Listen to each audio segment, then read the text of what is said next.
Do you remember how powerful it felt 5 years ago? You'd come home from work, and your kid would blast towards you like a rocket, wrap their arms around your legs, and tell you everything under the sun. From finding a heart-shaped pebble to how much they hated the veggies at school.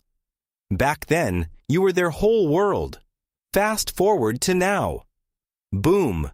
That universe has shrunk down to the size of a phone screen. And you've been banned from it. Dinner these days feels like a one-way interrogation. You ask, "How was school today?" They say, "Normal."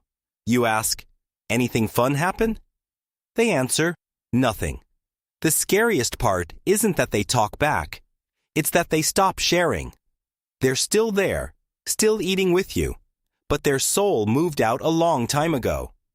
So you wonder, what did I do wrong? I love them more than anything. Here's the truth. A teenager's trust doesn't disappear because of one huge argument. It disappears because of tiny leaks in the way you communicate every day. In this video, I'm going to expose 6 fatal mistakes most parents make. The things that turn you from an ally into a stranger in your kid's eyes. Listen closely, because you might be pushing them away while thinking you're pulling them closer. Mistake 1. Thinking you're the expert. A familiar scene. Your kid comes home from school, tosses their backpack on the floor, and looks totally drained. Like they just survived a war. You worry and ask, "What's going on, honey?" After a long pause, they finally mumble, "I don't want to go to school anymore. Everyone in my friend group is ignoring me. I feel like I don't even matter." Right away, something fierce kicks in inside you. You want to protect your child. You can't stand seeing the kid you love getting hurt. And just like that, you hit the lecture mode button. You unload a whole speech. "Oh, come on, don't be so sensitive. They're probably just busy. Just be proactive and ask them to hang out. And honestly, what really matters is keeping your GPA high and practicing basketball." When you get to college, you won't even remember these people. Focus on finishing that scholarship essay. In your head, you've just given your child a super powerful vitamin shot. You think you're making them stronger. But in reality, you just dumped a bucket of ice water on the small flame of trust they were trying to share with you. At 15, your child's brain is still run mostly by the emotional center. When they say they feel like they don't matter, that pain feels as big as a natural disaster to them. And your solution? It sounds like a boring, soulless instruction manual for a washing machine. At that moment, in your child's eyes, you're not a hero saving the world. You're more like a 15-second YouTube ad with no skip button. They're heartbroken because their friends cut them off, and you show up with a pop-up about positive thinking. Trust me, the only thing they want to do right then is hit the mute button on you and get some peace. Your child doesn't need a tour guide while they're drowning. They need someone to jump in the water and grab their hand. When you give advice too fast, your child hears this. Do my parents think I'm stupid for not thinking of these solutions myself? Or do they think my sadness is annoying? Next time, they'll tell themselves, talking to my parents just makes things worse. They'll just teach me another life lesson. So, how do you actually reach your child? Try staying quiet and just being there. Instead of rushing to fill the silence with advice, sit next to them and say, "That sounds really lonely. If I were you, I'd feel awful too if my friends treated me like that." That one moment of validation opens up a safe space. When your child feels like their emotions aren't a system error that needs fixing, their defenses naturally come down. And here's the amazing part. When the emotional storm passes, your child will be the one who comes to you and asks, "So, what do you think I should do now?" And in that moment, your advice is no longer a burden. It's a gift. Mistake 2. Taxing the truth. Why does your child lie? Because they're bad? No. Because they're smart. Your child is a brilliant little economist, constantly running a cost-benefit analysis. Your child accidentally breaks your expensive computer screen. Now, they're standing at a crossroads. Scenario A, tell the truth. Dad, I accidentally broke the computer. If your reaction is a full-blown explosion, calling them useless, and instantly taking their phone away for a month, you've just slapped a massive tax on telling the truth. Scenario B, make up a story. Dad, the neighbor's cat jumped in and knocked the computer over, and you just grumble a bit about that stupid cat. From your child's point of view, lying becomes a logical survival mechanism. You can't hold a stick in your hand and at the same time demand that your child be brave enough to tell the truth, because being honest with you feels like psychological suicide. Without meaning to, we train our kids to become double agents right inside their own home. They don't stop messing up. They just stop letting you know when they mess up. Many parents confuse teaching with venting anger. When you dump your rage on your child in the name of discipline, what you're really teaching them is this. Mom and Dad are a dangerous place when I make a mistake. If you want to rebuild honesty, you need a different strategy. Make the truth cheaper than the lie. Next time your child admits a mistake, practice taking a deep breath and holding back your anger. Say something like, I'm really upset about the computer, but I truly appreciate that you had the courage to tell me the truth. When you separate the wrong behavior from who your child is, honesty no longer feels like a trap. Become a partner who takes responsibility with your child, not a judge waiting to pass sentence. When your child sees that telling the truth leads to solutions and lying leads to trouble, they'll choose honesty on their own and bring their secrets to you willingly. Mistake 3, the back in my day trap. This is one of the biggest generation gaps out there. It usually starts with your child sighing about school pressure and you replying with a long speech about how hard your life used to be. Pressure. What pressure? When I was your age, we didn't have Google Maps. If I wanted to go somewhere, I had to use a paper map and get lost for an hour. I studied during the day and flipped burgers for minimum wage at night. And I still graduated with honors. Now everything is handed to you, and you're still complaining about pressure? You might think talking about your past will motivate your child. But in reality, you've just entered a competition where you give yourself the gold medal and shove your child's pain straight into the mud. You're comparing two completely different worlds. Back then, your struggles were physical. The hard work of figuring things out and surviving without technology. Today, your child's struggles are psychological. When you came home and closed the door, the outside world disappeared. But your child, with a smartphone in hand, the pressure never stops. Social media judgment, images of friends succeeding nonstop, fake perfect standards. They attack your child's brain 24/7. There is no real shelter for their mind. When you use the phrase "in my day" to dismiss your child's feelings, you're sending a clear message.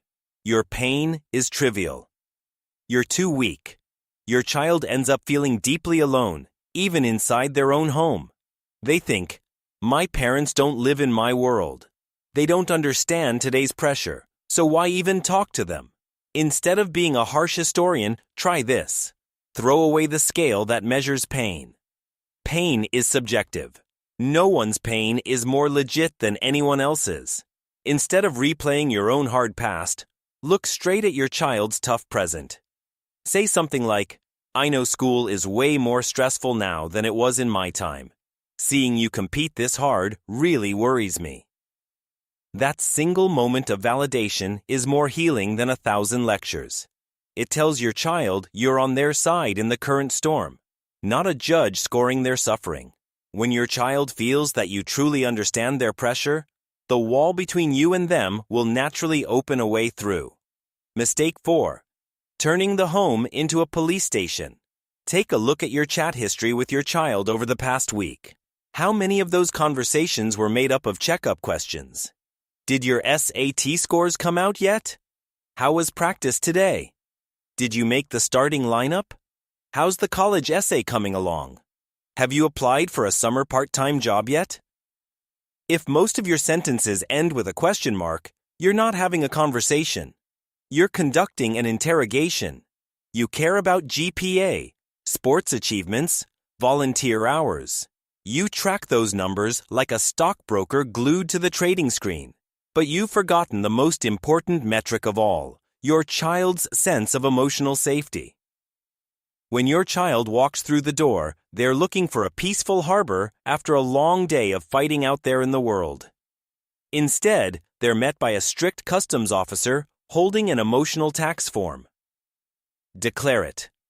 What did you accomplish today? Teenagers are extremely sensitive to control. When they feel that you only care about outcomes and not the person behind them, their defenses go into full lockdown mode. That's why the answers are always, yes, I know, it's fine. They don't want to give you more information because they know every detail could become the starting point of another judgment. You're like a radar system scanning for errors. Who wants to open up to a radar? So, how do you break this suffocating atmosphere? Try the 80-20 rule. Spend 80% of your conversations on harmless stuff. Tell your child about something ridiculous that happened at work. Complain about the traffic today. Or talk about a new comedy on Netflix. Connect as two equal human beings, not as a manager checking progress reports. When your child no longer sees you as an inspector, always ready to write down their flaws, they'll feel safe. And once safety is established, they'll naturally open up and tell you about grades or future plans without you having to pry it out of them. Mistake 5. Obsessive control. Many parents live with a constant fear. If I don't remind them, they'll fail. So you step into everything from your child's hairstyle to the clothes they wear to which school club they should join. You think you're guiding them, steering them down the right path with your experience. But in the teenage years, there's a desire even stronger than safety. The desire to define their own identity. When you micromanage your child's life controlling every tiny detail, you send a toxic message. We don't trust your taste, your intelligence, or your ability to choose. You're like a boss who stands behind an employee every 5 minutes telling them how to type. The result? That employee either becomes passive or quits the moment they get the chance. Teenagers quit by going silent or rebelling quietly. They'll wear the outfit you hate as soon as they leave the house. They'll hang out with the friend you forbid just to prove you can't control them. The tighter you grip, the harder they fight to break free. It's time for a new role. Shift from being a CEO to being a senior advisor. Give your child space to stumble in safe zones. Let them choose their own clothes or decide how to arrange their messy room. Small failures today are valuable vaccines for the future. When you step back and respect your child's autonomy, something magical happens. They don't drift farther away. They come back to ask for your advice more often because now your advice isn't pressure. It's a valuable resource they choose to seek out. Mistake 6. Violating the family NDA. This is the most painful mistake and the fastest way to destroy trust forever. Imagine your child gathers all their courage to tell you their deepest secret like having a crush on a friend. They remind you carefully, "Dad, please don't tell anyone." Then, at a Thanksgiving dinner, you casually bring it up as a joke to lighten the mood. You think, it's just kid stuff, just for laughs. But for a teenager, dignity and privacy matter more than anything. What you did feels like a betrayal. You just took their inner world and used it as seasoning for adult small talk. You think you only shared it with a few people, but in your child's eyes, you just live-streamed their secret to the whole world without age restrictions. You violated the most sacred confidentiality agreement, and you taught them a brutal lesson. Never trust my parents again.